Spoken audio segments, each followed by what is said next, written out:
No nsia abo adeshimamba ha Adom TV nseme koso maimu ebre no aso se de beso mo Adom TV enwumre no nsia kase nseme do so ye pa enso de edi mu akotene bia betene bi eni anya kura no Tamale Technical University adesuafo miensa na wono mu epradenden na benadai wono eyo ye kire kakre sanse wo susu se wono school fees no emu akosoro pa ya na komohwe no mu se mpanyifo betumi ate wo musufre nso ne nyina ko wie ye no enya de tumi ewie asomdwie emu nseme de besomo ewo kase emu na Ghana mampanyine John Dramani Mahama enso so we de aso apemfomo wa maho kwan se dodo wa afienya do we nya kwantempon no entempane sisi betumi akoso ne nyina no eka ne big push hwehwe ya wode egu akwam no eho enso wono mu a Ghana Gold Board so mpanyimfo abonhomoden mene wo kase o manfomo bia won mutwi gold fair mu ye so mo 10.2 million Ghana cedis ene wa yire won mo page no so channel so say the monson chire mu nyina no ebe so mo science me bi ye ka ho ne abobo no anwumre ye de yesom Adom TV no nsia kase Facebook /Adom TV /DSTV Go TV ko no mo a nsem ye twagmo live www.AdomOnline.com ko nsemi ya twere gwo ma podcast ho no so a ubenya biatie medin edi okatachi eji skapa yentwe yan hombra ye ba se den nsemi si fetie no mehase mention some no wase emfa emamo Bridget Otu no presidential staffer ne nsem bia wode yatodwa ko de ama Ghana Private Road Transport Union GPRT mpanyimfo so monkomakoma ento wo yemi sanse wono monsa ase bia nanka wose honom ena we station nanka wobdo mo hwe nyina akokoyi omodwuma manfo no bi ya ajaboso nkramantam ne mo no aban wati omosofiro ode hye ye gu akwam sede be ya won sas ne nyina no betumi agede ama wo mo Private Road Transport Union GPRT ne Concerned Drivers Association ene edwedifo a womo ewo CMP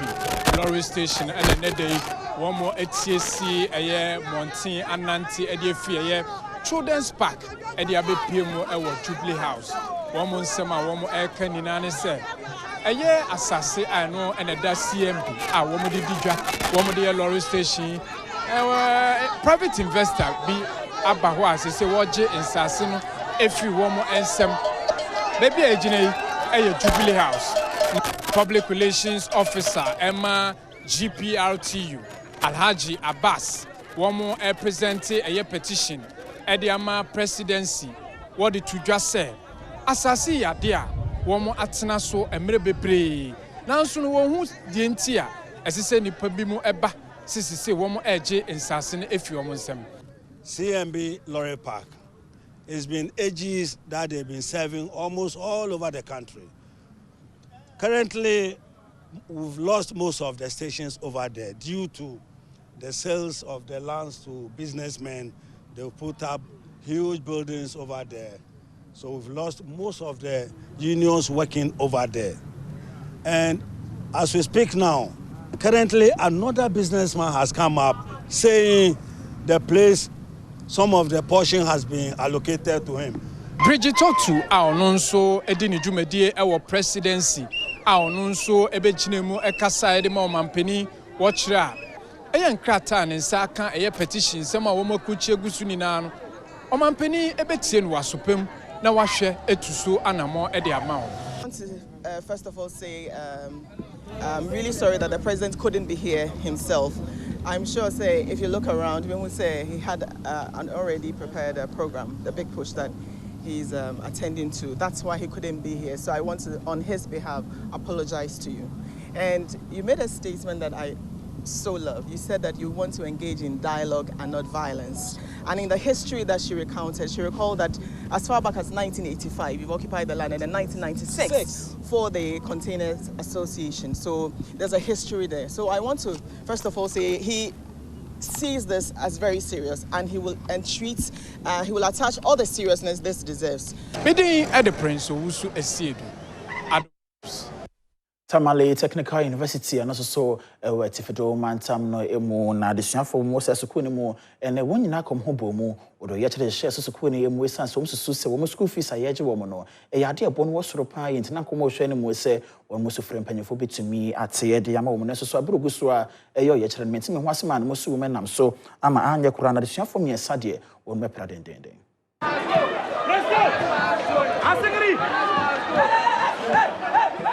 Ewiani yankasi mu yebo mamane se okupi mu Tamale Technical University a esuafo yi eyo ye kyerene nyina ne se enema hodo bi koso sukumu a wonombo enjeso titiro ene suku fees a wonomo atomo na we ena wo enjinwahwe ebiman mu so ewo esuafo ni aposifo ntem nam so amesuafo miensa de emprempre ne mu kase wonomo epra we na nso ma ye ne obi na ne hu nsemi bi atwetwe nkomo no wo kyere esuafo ne mienu wonomo epra wo wonomo etirimu a ba koso de ne nan mu abum emprempre wonomo nyina wa yare sabia wonomo Initially, we started it very peacefully. Then all of a sudden, they involved the police. This is a student's affair. Yeah, they shouldn't have been police. They even drove their car in and started spraying. I don't know what substances it is. I'm sure it should be hot water. They started spraying it on us. That's where the students go angry and also started throwing back at the police. Yeah. See, you can barely look around. We keep paying school fees, but there's no sign of anything. We keep paying monies every year. But they are all interested in we paying school fees all the time. And we can't keep paying school fees. See, imagine you go to this school for 5 good years, 2 good years, 5 good years, 2 good years without completing without certificates. Eho ene kasama for the Student Representative Council sukuimu so nkomo no what to just say it's actually unfortunate, it's regrettable that we have gotten to this level, and it's not an exciting moment for any university administrator to experience what happened this morning. Management is not happy that we have gotten to this point, and I'm sure moving forward we will meet, management will meet and take a decision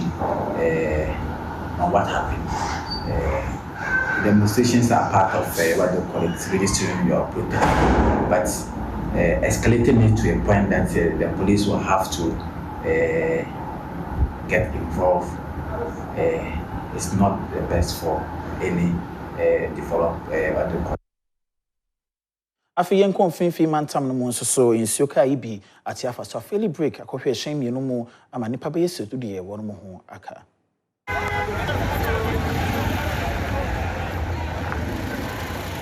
So kupimu ugumu akuti junction no ewo kaswa wini ba kwantempo no so wonfinfi mantemu a enipa du epradi mo odin ne nyina ne se wono mo hyen a na watimu watatanka bi ebreki etia wode ebenu wono mo emu watatanka yi na registration number GR5961-23 and we free gumu akrama ya wode ne akire mu ewo gumu ojobi na ne breki efilia wode kokura Nissan passenger car and registration number GW 5148-12 ebra wadi wura no nsumo wie no osane kura hyen foforo bia no registration number AGB 2974-22 na we nanam so madom kase kubo pie honom a enu nipa bia na nitu ansemi bi atwetwe nkoma wade nsem we sei eto yenim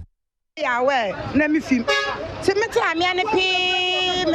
pe meta obi mtiantiam kwapi na ntamnara no wa ma mbato kwa na mi yi fim na mko kwagenti wa mu na nsusu ya denshi olugu na de ya babo hwenti aba na no ko na obi mu epepe ti ami de mu hu ene omode no he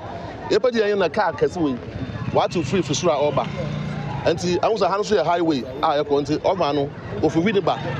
a obesa akokaso a anti odoje pillars na hwano na ode ball oba no mu anti nka otwoma akoba odu anso na kwan ha olusu control na ode ball pure water car no na me yakan de ekwan we bepo na hwano accident be sa kotie bia ho na afiba because anu ya den bepo na anu ya den e wo san a olusu control a oni ba bi ode ba fa ukwade etwemu no se Ghana de hyebehye ne sodom kase ebu amane ekyire mu ese opani bi efene se brasame no ankasa ne nkanchema waje ne nkwa edifre ne nsemu ewo ga South Municipality inkramantam ne emu ene ama from district court ya her lordship Emilia Ki ebrokwa etna pono achi wahye se sa brasame no ma ne nkodi aposifo aso eye bosome ne baako Abrantia womo esusu se wakumeye ne girlfriend abra womo edene kopie mu ewo English Amanfum District Court eba beto just say womo ahyesa branti womo mfa ne nkoto eye posifo kokum police station na womo ensa mfa ne mra eye October bosome no afiwe mu a ensem no ekra abranti ekopie mu court wo no wode to wonenim se de course no onimu pa abranti ye ka no asemi wokɔ ne girlfriend ho eye Mabel Asantewa se opese wo hye no na no ana Mabel ede to nenim se obuni nsa na branti enti no asinti no ene mane nam so ma odi sansemone no na bra asem no esiwie no abranti ekonum aduro senko no de wo to anananom wonse do nanso no wentimi ama manfo befa ne kwa yaresabia Aminina sansimi so yentwa ye ho yenja boafo nkrato ye ba nsem ne bia ka ekira ye de besomo so ho akwa ba member Adom TV enwumre no nsia kase so ma yento a yensem no weso na pa kwasi edu no ewutu senior East Environmental and Sanitation Officer ene nipa miense bi wodo mu nyina edu mu kopie mu ewa Kwele District Court isan so sembra mpanifo de gu akwam sembra emboa na honedi nsem entumi emfa na ntuma pamfra no ya no mu miense wo mu famra na nyehwe Environmental and Sanitation Officer ewe wutu senior East ene achire ne pamiensa odo wono makokugina mu ewa Kwele District Court ne nyina efa ene maba kumienu bia sa ne pamiensa eye ya na etia ahonedi emra hodo ewo mensini no emu Environmental Health and Sanitation Unit ayewa assembly enka ne efre sama for ana tankers for no yeda so ewo aha yedi djuma ana ebi mu fi se adwuma ne ni ho biem but mpese me ya show bia se officers wa ha ye nama ye adwuma nti enioma bi te se obeye bola udi begu abonten na udi gatum na wa hye no ana se obe discharge o effluent edi egu drain mu ana se udi wadwa yensuo obe channel wadwa yensuo se engu fom ne de se yensa so ma ye betufo ne mom no se oponafutu no se wentia ene ye de obeba na oni kota beka emra no se de se ne se de sifata na enye eno nko a ene emra ewo ewutu sinya East Municipal Assembly bylaw ni emra bibri se uton ade mpo ne se ade na expire bi expiring date se ade na expire ne se ye ba shop ni bi se ade na expire ye beche uton ade wo gata achuki na uto odi weduani bi we ena pa kwesi sande tro awonfo nyina nim se obipi mu wo mensene mu hono a enema hodo pi wo ho a emmoa ma honodi onsem entumi enya na so ne senti wonmo hia moa pass na be ya ebetimi aboa ewo ndwumedi ahodo emu some of the logistics to work no ayana and also isi kwan bebre it say be a motorbike yeni assembly no the unit in environmental health and sanitation unit no any motorbike ba kokra edi edwuma nti sometimes obi to me free office say be a obi a discharge ni waste gu gatamu and as obi de ni fie ball aba be gu kwan ho nti say be anka wo motorbike wo ho ubetumi a respond to it swiftly no na e man ye de ubetna trotru ma ubedu na bia na nipa kro no mpo no na wape ba bia Ghana mampanyini John Jomani Mahama enso so de yaso apemfom amahokwan se dodo wa afenya dowe nya kwantempon contractors nhyase no mu enye so nsiesie we no wo hwe ne mo so betumi awie ne nyina no abosom aduonu na yentem ne nyina no e ka ne big push hyehye ya wode agu akwam na ho Omampanyin John Dramani Mahama ene riseso akwakobofomo a dodowa afenya dowenya ekwan no wonomo erebe hyehye so dendende ahwese wonomo betumi akora no wenyina eka aban big push initiative no eho a wode hwese yana kwan ahodo ebetumi asisi na ayekama aboa ewo akwanese nyina eso. There are few wheelbarrow contractors who have come to me. Oh, I hear they're distributing projects under the big push. I want one. I said, my friend, this is not for wheelbarrow contractors. You are my friend, but I won't give you because it's not for wheelbarrow contractors. On this road, as I said, is Oswald Investments Limited. And I can say with my hand on my heart that he's one of our best local contractors. The good thing is he works with speed. He works very fast, but he doesn't compromise quality. And so I want to assure the people of Dodowa, Fienya, Dawenya that you have on your road one of the best Ghanaian contractors doing your road. We no mampanyin sanity just say wa fimpino no duonu nsia kwa masika no wono be 30 billion cedis ede aboa big push initiative yi se ne be ya ene ma hodo a ehia ewo yempotemu obetumi ede aye. This year the Minister of Finance on my instruction put aside 13.9 billion cedis, almost 14 billion for the big push alone. Much of that money has not been used yet because we were still packaging and going through procurement.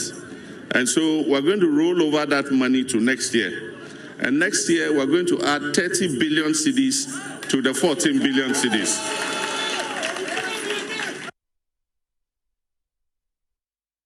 Mayanto ayensem no weso no manfo no bia won mo ye o madwen se ko da mu edru ana modru no 9.2 kg na sombo 10.2 million won mo atwa fam ne wo ka say ade se Ghana Gold Board won mo ayro mo epechi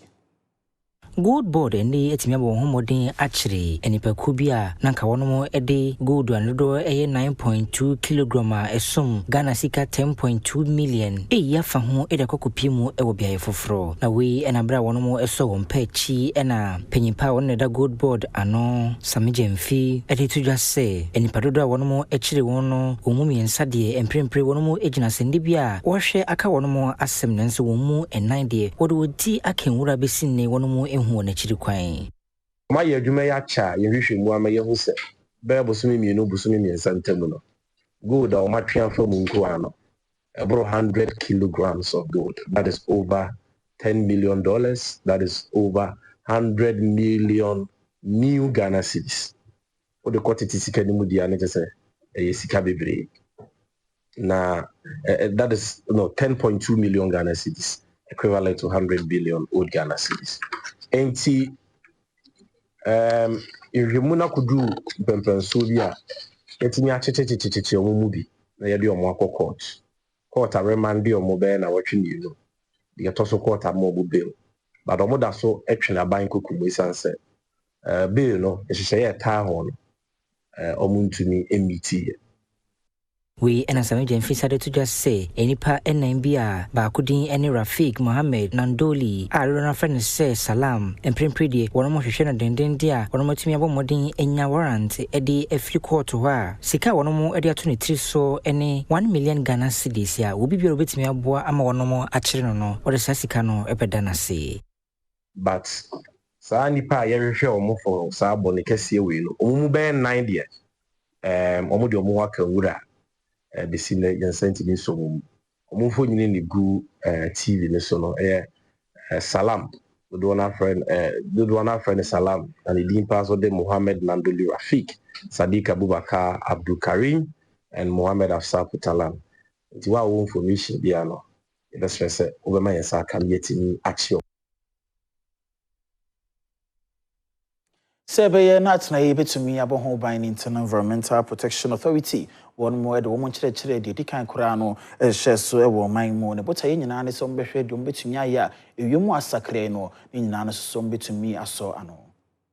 Sebe ni bitima bo asase eteso ho ebanti eni Environmental Protection Authority twenty say EP apao wono mo public lecture dikan kura we onu so de hunu nyina na se wono mo emra foforo koye EP Act 2025 Act 1124 no wono bitimi edi juma amanaboa ewa konese nyina eso na we na bra wono mo ekasa eri akire se si tumi foforo kura wono mo nya odebedi wonjuma na acting director the Human Settlement Unit ewo EP Hope Smith Lomoti With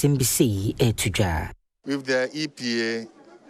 the new act, that's the Act 1124, 2025, it has given the authority a broader responsibility to have responsibility on even at the community level, whereby we need to raise local champions. The chiefs, the assemblymen need to be in power, whereby they can regulate environmental management at the local level. The district assembly should be on top. Even individuals, there are some individuals in communities, when you hear their name and they tell you that man, that woman is coming, you cannot do this, and we all get scared. So let's begin to be raising some of these local champions in our communities. It will make our environment so clean. It will make our community climate responsive and climate smart community, so that we can all be in a better environment. The air quality will be on top and we will live longer life. Na sebe no do omna so ebetumi edujuma yi no principal legal officer wo EPA Veronica Alomemisa Edu editu just say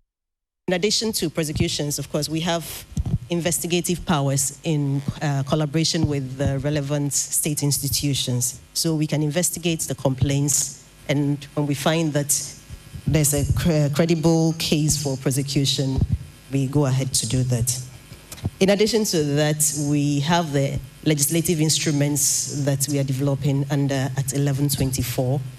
Under that, we have further enforcement regimes, including revocation and cancellation of permits. I mean, that's how in similar so you try and hold and jab off on Kratio bar, a dear Cosapomodemo, a besomo. I miss answer more cover be a member of TV and ran on Siakasi, Sophie and Shed, dear Coso, a war upomoding emo. In 50 months, I must for a year, a quo or penny or the 20 month phone in animal, so when Moncoma command to me, young Paisan Sempany for one moon, you did to abide in my woman, one more so yet, Madden Danny, her sense, young quatry, or one more a man town name on meaning an obit to me as well. To know how we and a meet Mamma Otter say, what's it in your Sunday is 7 hours and yeah, in the year, my boreholes, and I say, you when you are quay a pressure do not one away, Juma. Nanche, you subenti, a bit be where I did the borehole, the actual. But she says, you didn't sway and borehole now was I said, I feel so. Yama wana wukita tankers na aye car what is so na a district assembly now will be more than the oversaw blue baby oye na wada su dom so go check umpa woman ko for institutions in your hotels na make account will be here be a woman model on a school for so more than the overborn why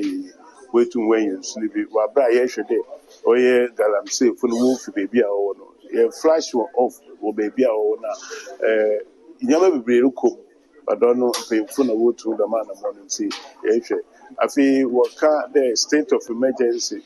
Now make sure that on your solution cope now what they bought at the mobile. Yama do now I had a can in Pamco craft. Now your district bay do not as some of our into Wally Shadeka, Senya, Bilku, Luka, I would say East, I would say West, Luka, Winneba, Luka, Goma East, Goma Central. About 8 districts and our municipal assemblies, not the massive offer. So, yeah, the other from Jedi Muneso no Ghana Mampany, John Jamani Mahama, where they tumpenny for, and as some who was tumpenny for ye, Panaho, the dear Hosamo Hesu anymore, so more and yet you bet to me be a Sansara, where mobile pie, so baby money, but don't want can ye, I guess one more in a bee.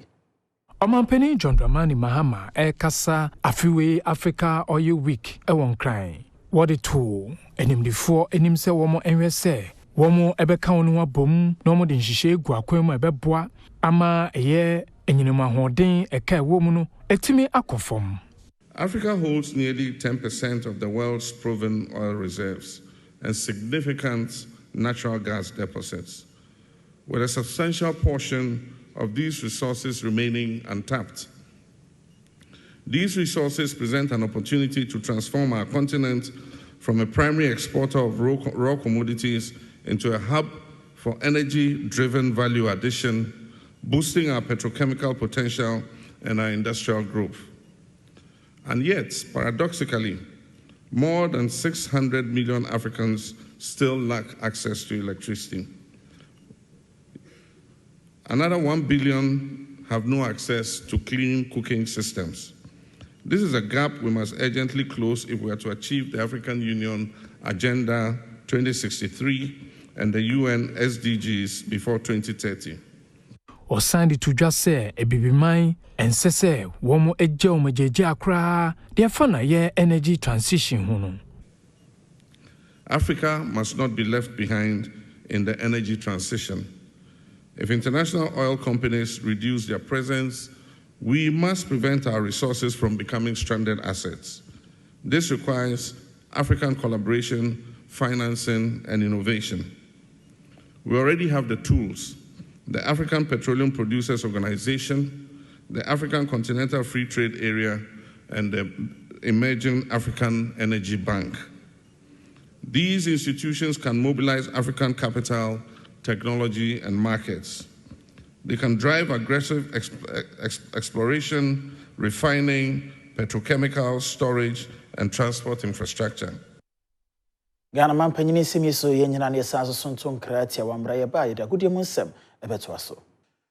Mamenda se na yemfa agudie mu nsɛm na nwumre nso no enkomaudo no yemfa ntoa so emao yewramo ewo Ghana Football Association enei efe president a ukoka faso ya wono ena ye second vice ura ket edunsimero kraku ena wode ende fuamiensa workshop ede ahyehyɛ so sebe ya agudie no ebe unsampa ukọ akohwe boro a na se obambo sem no ade a ekonkan pa na adwumedi na se no wode nsɛm wei ena wode tudwa.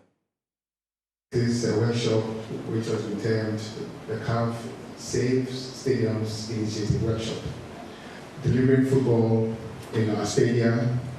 in our areas, on the African continent, and at all CAF organized events to ensure that lives and property are not only safe but protected. Here in Ghana,